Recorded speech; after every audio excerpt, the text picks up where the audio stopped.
अस्सलाम वालेकुम नाजरीन, आप देख रहे हैं प्रोग्राम रियासत और अवाम और मैं हूं मारिया जदू। नाजरीन, प्रोग्राम में हम बात करेंगे बजट 2023-24 तो पेश कर दिया गया है, लेकिन अब इसके बाद की सूरत हाल क्या है, क्योंकि मुख्तलिफ हलकों में इस वक्त ये बात की जा रही है कि ये बजट तो पेश कर दिया गया, ये बहुत बेहतरीन बजट जो है वो पेश किया गया है, लेकिन अब क्या इस पर हुकूमत अमल दरामद करवा पाएगी या नहीं। जो टैक्स कलेक्ट करने का हदफ रखा गया है हुकूमत जानिब से, वो पूरा हो पाएगा या नहीं। और इस बजट के बाद जैसे कि वजीर खजाना इसहाक डार साहब कह रहे हैं कि वो अब मुआशी इस्तेहकाम देख रहे हैं, अब मुआशी इस्तेहकाम आ चुका है, तो उस पर भी बात करेंगे कि क्या जो इस वक्त बिजनेस कम्युनिटी है वो ये समझती है कि अब मुआशरे के अंदर इस्तेहकाम आ चुका है, स्टेबिलिटी आ चुकी है, अब बिजनेस करने के मौके ज्यादा हो चुके हैं, बिजनेस इन्वायरमेंट बेहतर हो चुका है। इस पर बात करेंगे और इसके साथ नाज़रीन बात करेंगे ये जो बजट पेश किया गया है, क्या ये इलेक्शन बजट है? लेकिन अगर इलेक्शन बजट है तो क्या हुकूमत इलेक्शन करवाने के लिए तैयार भी है या नहीं? और मुआशी इस्लाहात का क्या ये बजट है या नहीं? इस पर ही प्रोग्राम में हम बात करेंगे, क्योंकि इस वक्त मुल्क जो है वो मुआशी तबाही से गुजर रहा है। मुआशी तबाही से मुआशी इस्तेहकाम तक का ये सफ़र कितना मुश्किल होगा, कितना आसान होगा, इस पर बात करेंगे।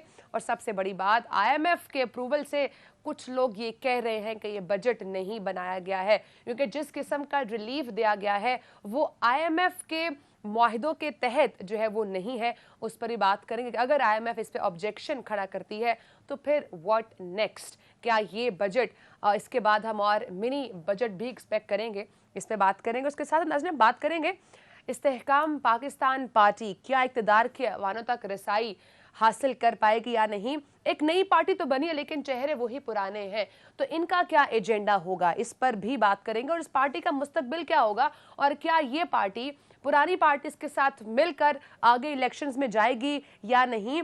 और जैसे ये पार्टी बनाई गई है या बनी है सियासी इस्तेहकाम लाने के लिए, मुल्क में इस्तेहकाम लाने के लिए, तो उस हवाले से क्या ये तमाम पॉलिटिकल पार्टीज एक पेज पर आएंगी या नहीं। क्योंकि जंग एक ही है कि जब तक ये तमाम पॉलिटिकल पार्टीज एक पेज पर नहीं आएंगी तब तक मुल्क में मुआशी सियासी इस्तेहकाम मुमकिन नहीं है। इन तमाम टॉपिक से बात करेंगे। आज स्टूडियोज में मौजूद हैं, हमें स्पेशली आज ज्वाइन किया है नायब सदर Islamabad chamber of commerce and industries Azharul Islam Zafar साहब। सर बहुत शुक्रिया आपने प्रोग्राम को टाइम दिया। और मेरे साथ मौजूद हैं सीनियर साहब तजज़ियाकार सिद्दीक साजिद साहब भी। सर आपका ही बहुत शुक्रिया, आपने प्रोग्राम को टाइम दिया। जफर साहब, प्रोग्राम का आगाज़ मैं आपसे करूँगी। मुझे ये बताइएगा, बजट आया, ठीक है, और सभी कह रहे हैं बेहतरीन बजट है, जो हालात थे वो उस तरह से नहीं थे, लेकिन उसके बावजूद हुकूमत ने बेहतरीन बजट दिया, रिलीफ दिया, सब्सिडीज़ के बारे में जो है वो बात की जा रही है। आप क्या समझते हैं, क्या ये बजट बिजनेस कम्युनिटी के लिए एक बेहतरीन बजट है या बस ओके सोके ही है? बिस्मिल्लाहिर्रहमानिर्रहीम। रब्बि शरह ली सदरी व यस्सिर ली अमरी वहलुल उक़दतम मिन लिसानी यफ़क़हू क़ौली। मिस जदून, ये बजट गवर्नमेंट ने अपनी तरफ से तो बहुत अच्छा, हर चैम्बर के साथ लियाज़ान करके उन्होंने एक अच्छा बजट पेश किया है। बजट बना तो बहुत अच्छा है, इसमें लोगों को ख़ास तौर पे गवर्नमेंट मुलाजमीन को तो बहुत अच्छा रिलीफ दिया है गवर्नमेंट ने, और ये वक्त की ज़रूरत भी थी, क्योंकि लास्ट ईयर जितना प्रेशर लोगों के ऊपर था, महंगाई जो हुई, और ये नहीं कि गवर्नमेंट लोगों पे, प्राइवेट सेक्टर में भी प्रेशर था, बिजनेसमैनों पे भी था, तो एटलीस्ट उन्होंने गवर्नमेंट के मुलाजमीन को तो अच्छा रिलीफ दे दिया। और बाकी सेक्टर्स में भी, जब मैंने कल इसको डिटेल में स्टडी किया तो उसमें बाकी सेक्टर्स में भी गवर्नमेंट ने बहुत अच्छा, यानी अपने तरफ से एक अच्छा बजट देने की कोशिश की है इन हालात में।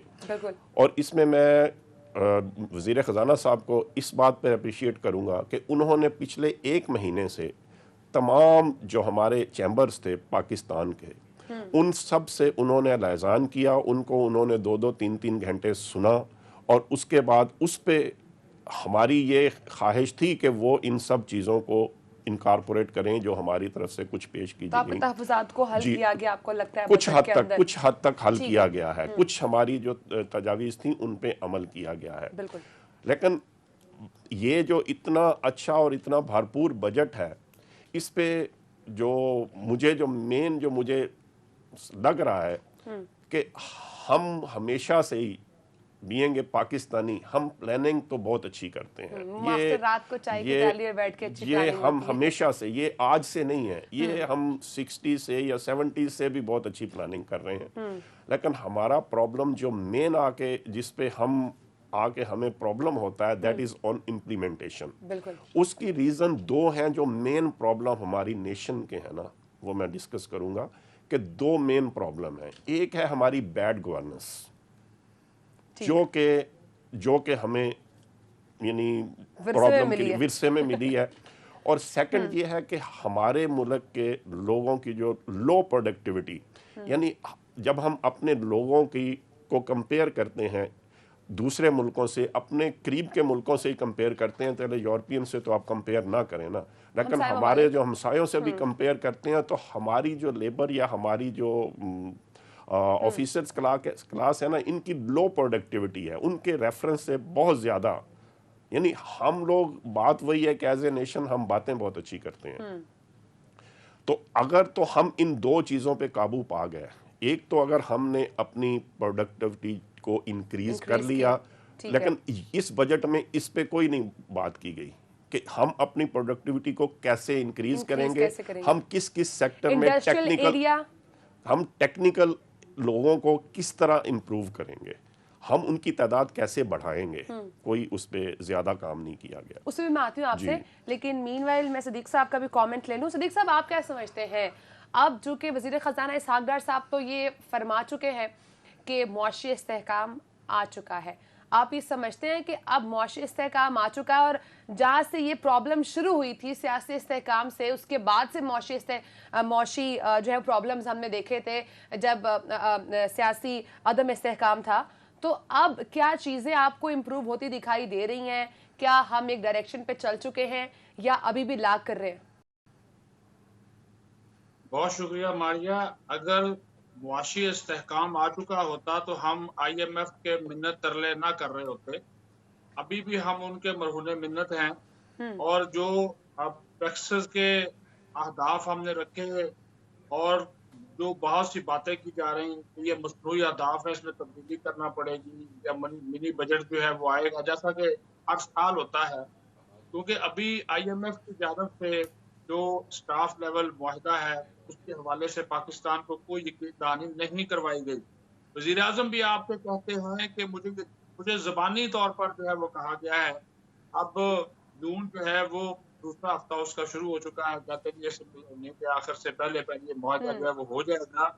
लेकिन ये अगर मुआहिदा नहीं होता तो फिर ये जो वसाइल जो हमने फिगर्स रखे हैं इस बजट में, वो हम कैसे पूरे करेंगे, ये भी एक बहुत बड़ा सवालिया निशान होगा। अब सिर्फ एक ही मिसाल ले लें, अच्छी बात है कि आपने सरकारी मुलाजमीन की तनख्वाहों में इजाफा किया, पेंशन बढ़ा दी, मजदूर की कम से कम जो उजरत है इस्लामाबाद की हद तक उसमें इजाफा कर दिया।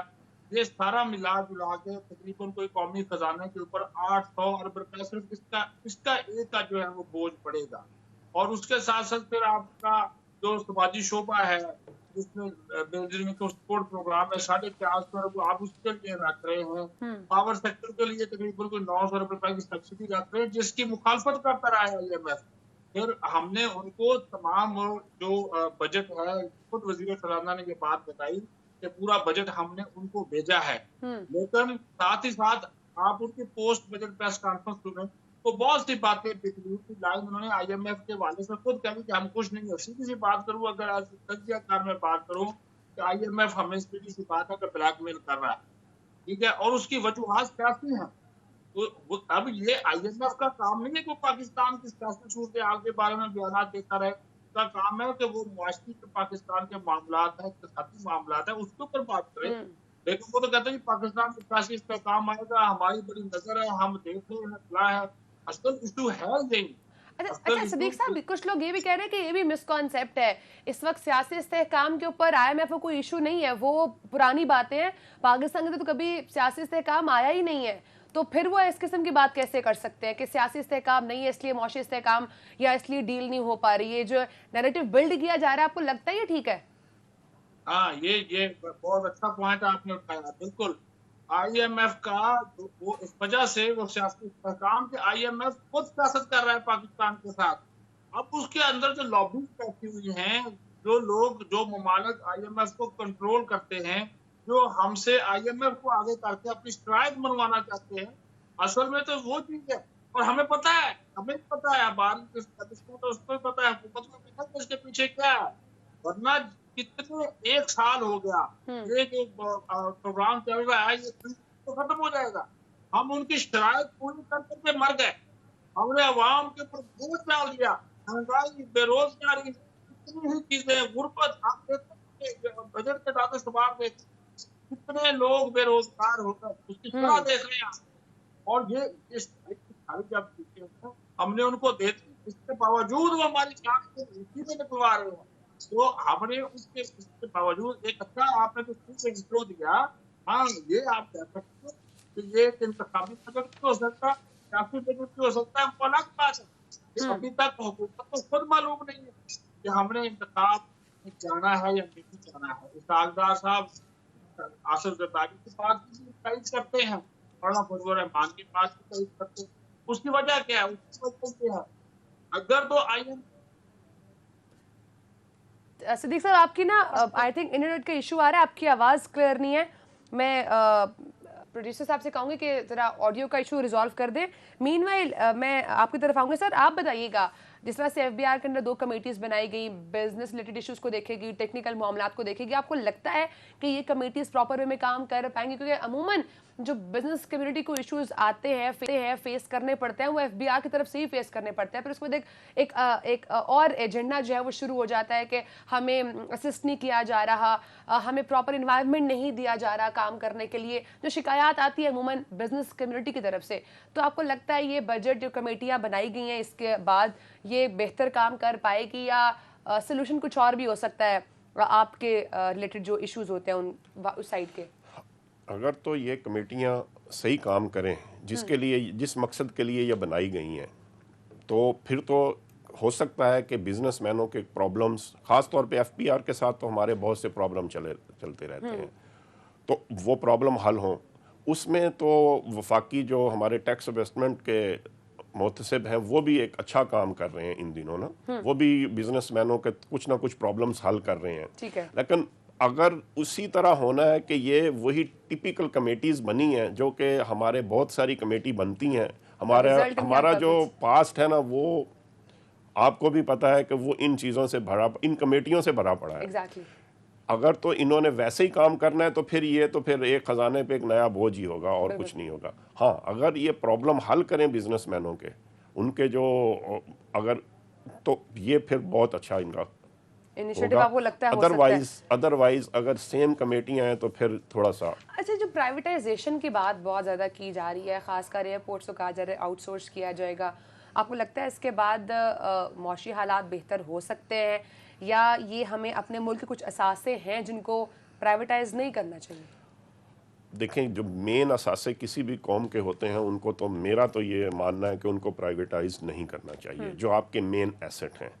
हम अपने हालात की, इकोनॉमिक हालात की वजह से हम अगर ऐसा करने जा रहे हैं तो ये मेरे लिए तो ये नापसंदीदा एक अमल है। ठीक है, ठीक। लेकिन दूसरी तरफ क्या हम ये समझते हैं कि मेरी वही बात जो मैंने थोड़ी देर पहले कही थी कि हम अपनी जो लो प्रोडक्टिविटी है हमारी नेशन की, हम उसको इन्हांस क्यों नहीं करते? हम इन्हीं डिपार्टमेंट को प्रॉफिटेबल क्यों नहीं बनाते? आप देखें ना, जो हमारे पास क्या ऐसे रिसोर्सेज नहीं है, हमने बहुत सारे ऐसे, आप देख लेना, आपकी शायद खाकान अब्बासी साहब की चल रही है ना एयरलाइन, वो तो प्रॉफिट में चल रही है, लेकिन वही जब पीआईए को देखते हैं तो वो प्रॉफिट में नहीं ला सकते। क्यों?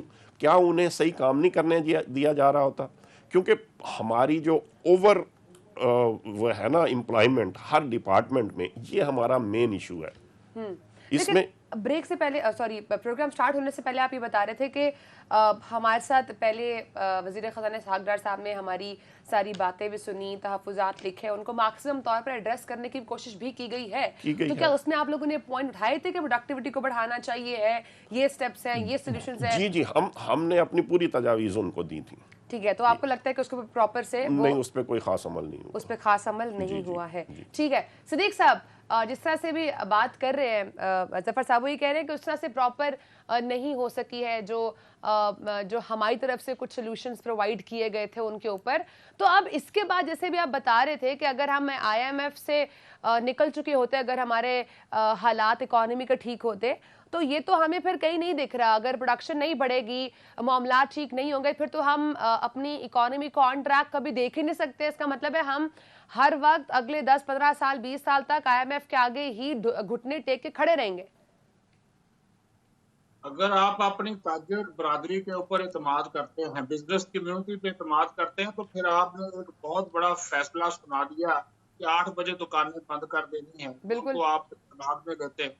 सबसे बड़ी बात तो ये है, चलिए बाकी जो उनकी तजावीज़ हैं जो नहीं मानी गई, तो ये तो बैठ के बात करने वाली ना। पाकिस्तान में जो कारोबार का जो माहौल है, जो कल्चर है, वो आप मेरे से बेहतर जानती हैं। जब देर रात तक जो लोग शॉपिंग वगैरह करते रहते हैं, ज्यादातर उधर ही आते हैं, वो उस पर एतमाद में लेना चाहिए। अब यहाँ पे बहुत सी ऐसी चीजें हैं इस बजट के अंदर जिसमें हमारी जो ताजिर बरादरी है, आधी वो खुश है, आधी वो नाराज है। असल में जो आपने पहली बात कही थी ना, इम्प्लीमेंटेशन, अमल दरामद, वो सबसे बड़ी रुकावट है।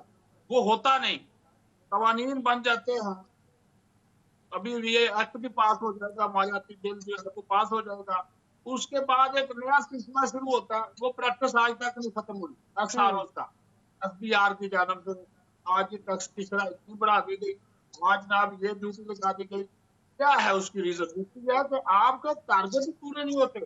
आपसे 7,200 अरब रुपया जो है वो पूरा नहीं हो रहा, वो पूरा नहीं हो रहा, तो उसको आप किस तरह जो है वो कर सकेंगे, मीट कर सकेंगे। जो 9,200 अरब आपने कर दिया, उसको आप जो है वो कैसे मीट करेंगे?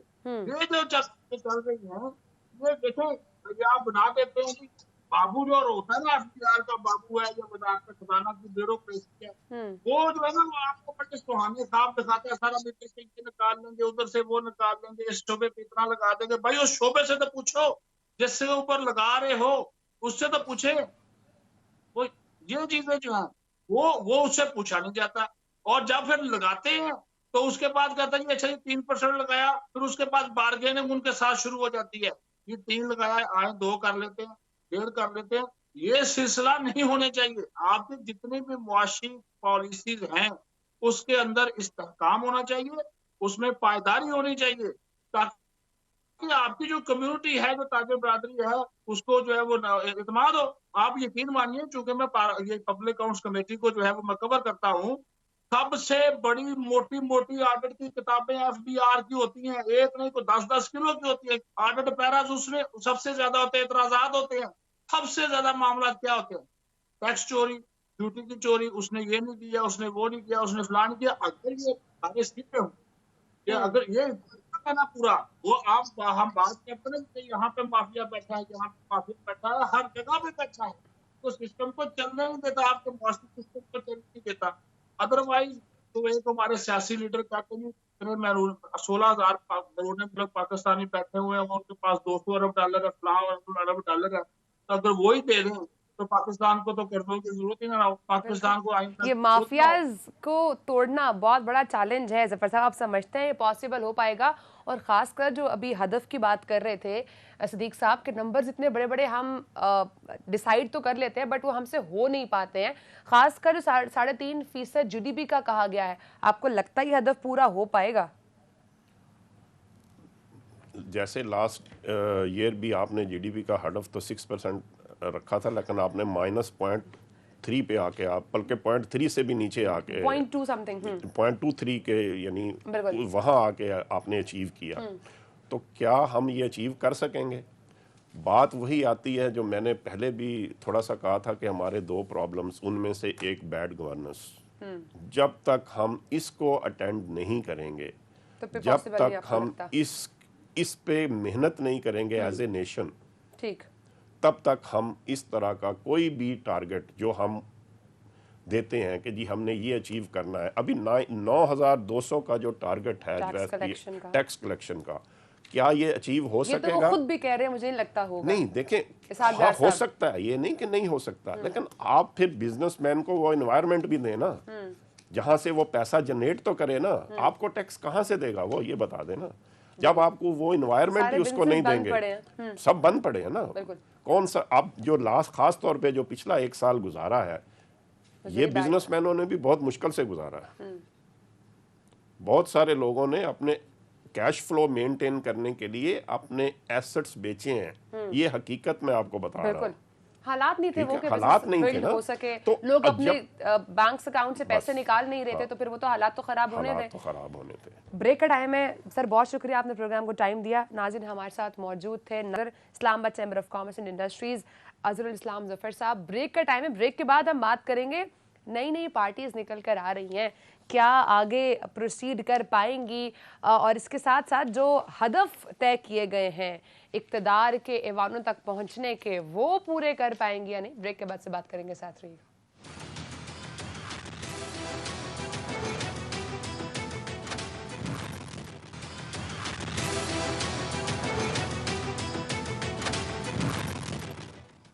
वेलकम बैक नाज़रीन बात करेंगे इस्तेहकाम पाकिस्तान पार्टी के हवाले से। नई पार्टी बनकर सामने आई है, क्या इसका मुस्तकबिल होगा और इक़्तिदार के हवालों तक क्या ये पार्टी रसाई हासिल कर पाएगी या नहीं कर पाएगी, और क्या आगे आने वाले इंतखाबात में ये पार्टी जो है वो हिस्सा ले रही होगी या नहीं ले रही होगी, और इसका मुस्तकबिल क्या है। इन तमाम इश्यूज़ पर हम बात करेंगे।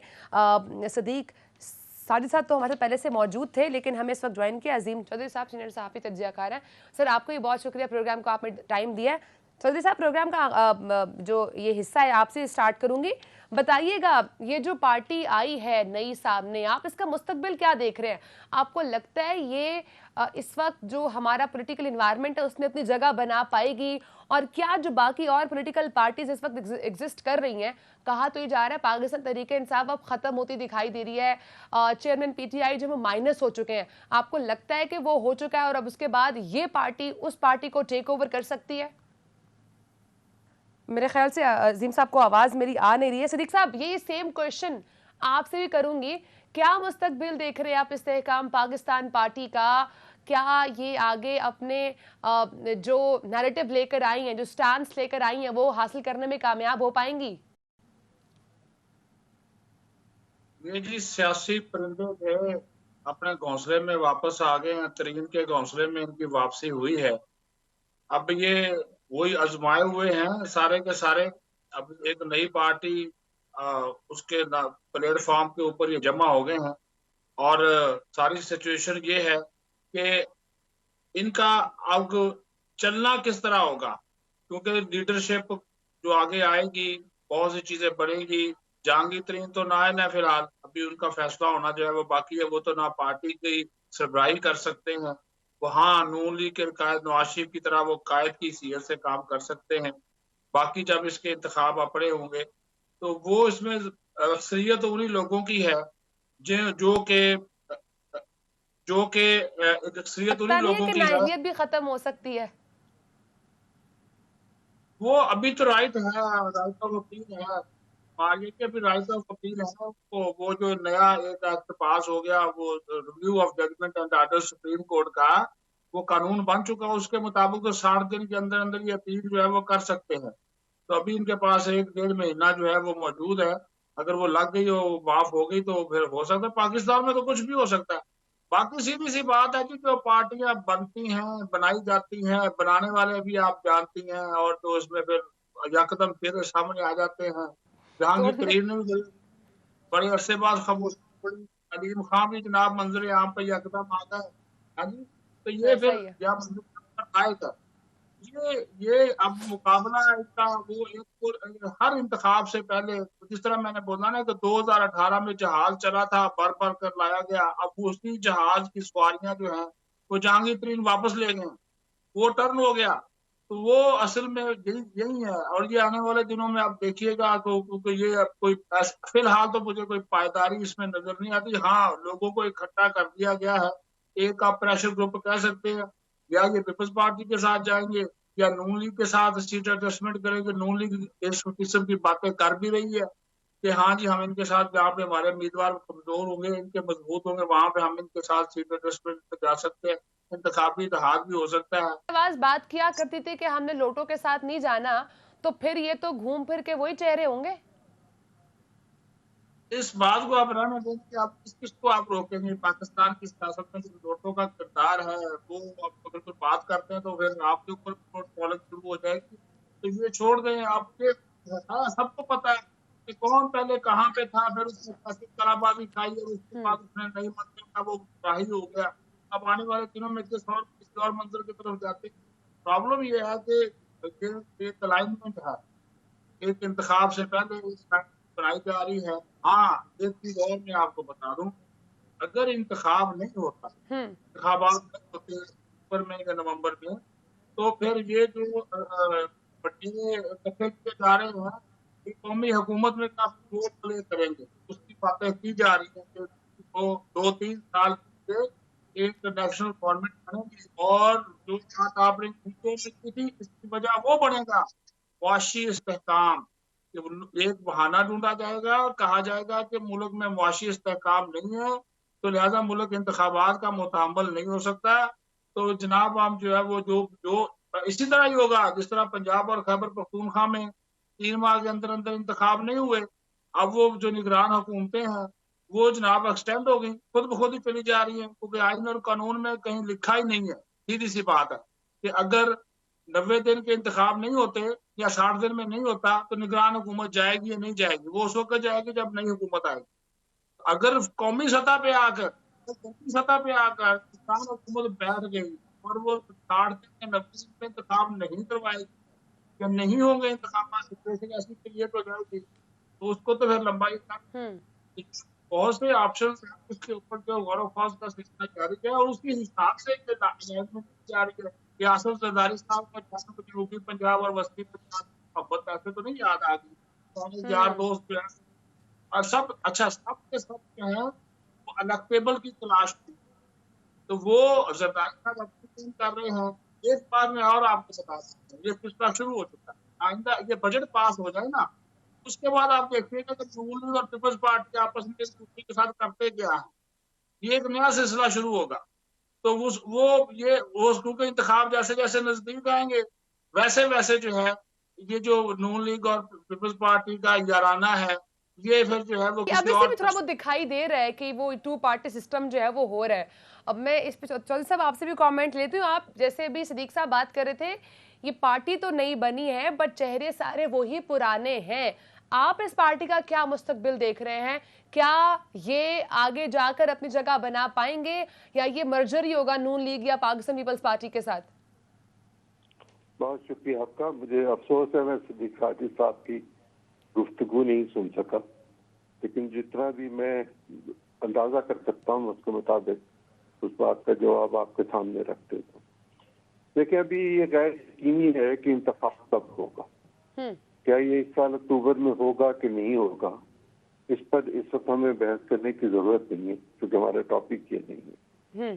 लेकिन मुझे यूं नजर आता है कि पंजाब में इंतखाबात के दौरान कम से कम 4 पॉलिटिकल पार्टीज के दरमियान मुकाबला होगा और उसमें एक मुकाबला होगा नून के हवाले से, एक मुकाबला होगा पीटीआई के हवाले से, एक मुकाबला होगा ये जो इस्तेहकाम पार्टी बनी है इसके हवाले से, एक मुकाबला होगा पाकिस्तान पीपल्स पार्टी के हवाले से। मुमकिन है कहीं हमें जमात इस्लामी और कोई दूसरी जमातें भी नजर आए। मेरे अंदाजे के मुताबिक अगली पंजाब असेंबली में या अगले पंजाब के इंतखाबात में कम से कम 6 से 7 जमातें ऐसी होंगी जिनको लोग वोट देंगे और जिनके लोग मुंतखब होकर अगली असेंबलियों का हिस्सा बनेंगे। ठीक। लेकिन मुझे किसी जगह पर न मरकज में न सूबों में आज के हालात में ये नजर नहीं आता कि कोई जमात एब्सोल्यूट मेजॉरिटी ले सकेगी। अगर आप पसंद करें तो मैं उसको एक्सप्लेन कर देता हूँ। पिछले इंतखाबात में जो कुछ भी हुआ उसको अपनी जगह पर छोड़ दीजिए, लेकिन रिजल्ट्स जो थे उन रिजल्ट्स में PMLN और PTI बहुत करीब करीब थी। मोहतरम जहांगीर तरीन साहब खुद नहीं, कुछ दोस्तों की मदद से और उनकी इजाजत से और उनके आशीर्वाद से उन तमाम लोगों को इकट्ठा कर कामयाब हो गए जिन्हें इकट्ठा करना उस वक्त की जरूरत थी ताकि पंजाब में हुकूमत PTI की बन सके। लेकिन ये किसी की तवक्को नहीं थी कि वहां पर दुनिया का सबसे काबिल और जीरक शख्स उस्मान बुज़दार चीफ मिनिस्टर बना दिया जाएगा। लोग इसलिए नहीं आए थे कि वो उस्मान बुज़दार साहब और गोगी बीबी के हवाले से पंजाब के अंदर हुक्मरानों का हिस्सा बन सके। मुख्तलिफ ख्याल था पॉलिटिकल लोगों का, जो गलत साबित हुआ। और जो बुज़दार साहब ने किया वो हम सब ने देख लिया। एक सूरत पंजाब में PML क्यों की थी कि उनके पास कुछ वोट थे और वो डिसाइसिव रोल अदा कर सकते थे, लेकिन वो अपना डिसाइसिव रोल अदा करने नहीं चाहते थे। उन्होंने जो कुछ किया उसका नतीजा हमारे सामने है। और जहां जाके उन्होंने डिसाइसिव रोल अदा किया वहां उन्होंने वक्त के हाथों मार खाई। और अगर कोई शख्स मेरे घर में या आपके घर में सदर पाकिस्तान रहा हो और 5 घंटे इंतजार करता रहा हो और आप या मैं अपने घर से गायब रहे बावजूद इसके कि हमें ये इतला हो कि साबिक सदर पाकिस्तान मेरे घर में मेरा इंतजार कर रहा है, तो मैं दुनिया के सारे काम छोड़कर 100 इख्तलाफ के बावजूद मेहमान नवाजी को मद्देनजर रखते हुए अपने घर वापस लौटूंगा और आके उनके साथ हाल हवाल करूंगा। आसिफ जरदारी साहब के साथ परवेज इलाही साहब ने ये किया, नतीजा उनके सामने आ गया। लेकिन वहाँ इस वक्त जिस तरह PML क्यों कोशिश कर रही है कि वो अपनी रूट्स, जो उनकी पुरानी रूट्स थी, उन रूट्स को किसी तरह रीजॉइन करवा सकें अपनी पार्टी को, लोगों को इकट्ठा कर सकें। और ये वो लोग हैं जो इलेक्टेबल लोग हैं, और ये वो लोग हैं जो एस्टैब्लिशमेंट की मुखालफत में बाहर नहीं निकलते और तोड़ फोड़ नहीं करते, पुरअमन तौर पर इंतखाब लड़ना चाहते हैं। ये भी एक फरीक होगा। और वो लोग जो इस वक्त तरीन साहब के पास इकट्ठे हुए हैं या इकट्ठा होना चाहते हैं, यहाँ कोशिश की जा रही है कि वहां पर एक नई पॉलिटिकल पार्टी स्ट्रॉन्ग फुटिंग्स पर आकर खड़ी हो जाए, वो मगर वस्ती पंजाब में कोई अहम रोल अदा करने से कासिर होगी मेरे अंदाजे के मुताबिक। वस्ती पंजाब में रोल होगा PML-N का और PTI का। किसी हद तक PML-Q का एक लिमिटेड सा रोल होगा, लेकिन डिसाइसिव रोल होगा कि जिसकी बुनियाद पर ये फैसला हो सकेगा कि वो जिस तरफ जाते हैं उस तरफ का पलड़ा भारी हो जाएगा। ठीक है। ये चौधरी खानदान तो के अपने खिलाफ। जी सर, आप कंटिन्यू करें। फरमाइए, आप कुछ कह रही। जी सर, आप कंटिन्यू कीजिएगा। चौधरी खानदान के अपने इख्तलाफात 100 जगह हो और 100 बार हो, लेकिन पॉलिटिकली वो सबसे पुराने खानदानों में से एक खानदान है पंजाब का, जिनकी रूट्स हैं, जो जात बरादरी की बुनियाद पर भी इंतखाब रखते हैं, जो रख रखाव भी रखते हैं। और PML-N की सूरत हाल ये है कि वो ओवर क्राउडेड पॉलिटिकल पार्टी है। और अगर ये तकसीम, जिस तरह मैं गुजारिश कर रहा हूँ अपने अंदाजे के मुताबिक और अपने तज्जिए के मुताबिक, ये तकसीम इस तरह की हुई है, इसके करीब तरीन हुई, तो मुझे यूं नजर आता है कि PML-Q जो ओवर क्राउडेड पॉलिटिकल पार्टी है, उसकी सीट्स तो शायद इतनी सीट्स ना हो जितनी इस वक्त उनके पास पंजाब में सीट्स थी या माजी में थी। सीट्स कम हो जाएंगी, लेकिन पार्टी का अपना प्रेशर बढ़ जाएगा। और उसकी रोशनी में मरकज के अंदर जो हुकूमत बनेगी वहां उनका एक रोल नजर आता है। लेकिन PTI का एज PTI, जो पुरानी PTI थी 6 महीने या 4 महीने या 2 महीने पहले की, उसका मुझे उस तरह रोल नहीं नजर नहीं आता। जो आप ये समझते हैं कि अब पाकिस्तान तहरीक इंसाफ खत्म हो चुकी है, माइनस हो चुकी है? मैंने ये नहीं कहा। मुझे बात, अगर आप मुझे बात पूरी करने दें तो आपके सवाल का जवाब। जी सर। एक कोशिश की मखदूम शाह महमूद कुरैशी ने, और अभी एक कोशिश जो मंजर आम पर नहीं आई वो असद उमर की होगी कि वो किस तरह की गुफ्तगू जाके अपने फॉर्मर चेयरमैन से करते हैं और उसके नतीजे में क्या होता है। क्या इमरान खान साहब को गिरफ्तार किया जाएगा या नहीं किया जाएगा, मुझे इसका नहीं पता। वो तो राना सल्लल्लाहु साहब कह रहे हैं कि 2-3 हफ्तों में इमरान खान साहब के खिलाफ कानूनी कार्रवाई का आगाज हो जाएगा। अगर अदालत ने ऐसा किया तो उसके नतीजे में उनके जो बाकी लोग हैं वो किसी एक जगह पर तो इकट्ठे होंगे, क्योंकि नून तो उनको एक्सेप्ट नहीं करेगी। तरीन साहब के पास वो जाना नहीं चाहेंगे। पीपल्स पार्टी के पास कुछ गुंजाइश मौजूद होगी, लेकिन पीपल्स पार्टी पर डिपेंड करेगा कि वो उनमें से कितने लोगों को लेंगे। क्या वो शाह महमूद कुरैशी और उनके साथियों को मुल्तान में यूसुफ रजा गिलानी के खिलाफ लेने को तैयार होंगे?